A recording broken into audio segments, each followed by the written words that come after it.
How's it going, YouTubers and everyone else? Brendan here, and I'm going to be showing you a kip-up today. So, as you can see at the start, a kip-up is one of the fastest ways of getting off the floor. So, I'm going to show you a few steps to break the move down for you, and I'll show you a few exercises that you can do to build up into being able to do the move better. Okay, so first thing I'll show you is the bridge position is a key point. It's the midpoint between, in the middle of the kip-up. So the bridge looks like this. You want to get your hips up towards the ceiling as high as you can. And hold that position. If you're starting off, maybe 10 seconds is enough. Work your way up to a minute even. That's even going to develop your arm strength that you'll need for this move as well. And it's necessary for the back flexibility to be able to do this move nice and easily and correctly. So, another conditioning exercise I'll show you is lie flat on the floor with your hands out to the sides. And you're going to do some basic negative motions. You're going to tuck in, point up to the ceiling, and slowly drop down. Controlled on the negatives.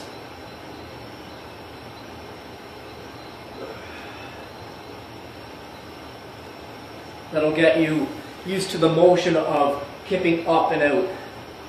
Next thing I'll show you. You want to kick out on a 45-degree angle. So right about here, because your legs are going to launch you up like a catapult if it's done correctly. So, the next thing I'll show you. You're going to put those two, the bridge and the ab exercise together, and it's going to look like this. So you're just going to place your hands beside your head, and you're going to go for the kip-up motion, but you're not going to complete the kip-up. You're just going to land in the bridge position. So, here we go. Land on the balls of your feet, nice control. Do that a few times. Kip up, right into the bridge, and keep your head right back to it. It's going to give you a nice arm extension. So once you get comfortable doing that, all that's left is to remove the hands, and then you got your kip up, hopefully. Alright, next thing is some people tend to roll back too far, and they go on their neck. And what could happen too is you're going to kick up too high, and all that pressure is going to put a strain on your neck, and you could injure yourself doing that. So avoid that. Take off on your shoulders. So I'll show you another kip up from the front and from the back.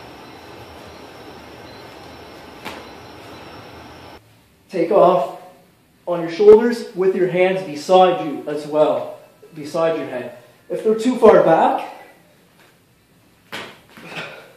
it's going to be very hard. I can barely do it, so. A lot of people you may see when they do the kip up, they land right here with their ass just barely off the ground. That's just because they're not using that full bridge motion right up to the standpoint, and they're tucking their head in, and that's going to cancel out the whole arch of the body that is needed to get that kind of elastic motion to stand upright. So to correct that, you got to remember the bridge, but also when you're taking off, try to keep your head right back.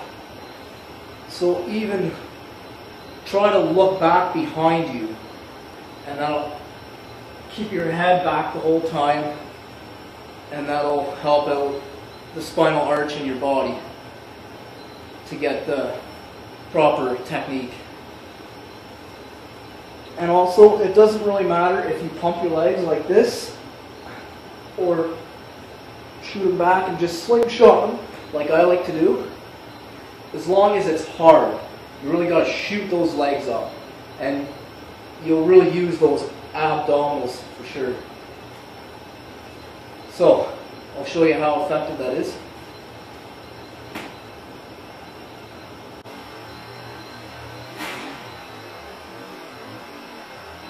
And of course, if the standard kip-up's getting boring for you, you can challenge yourself with different variations.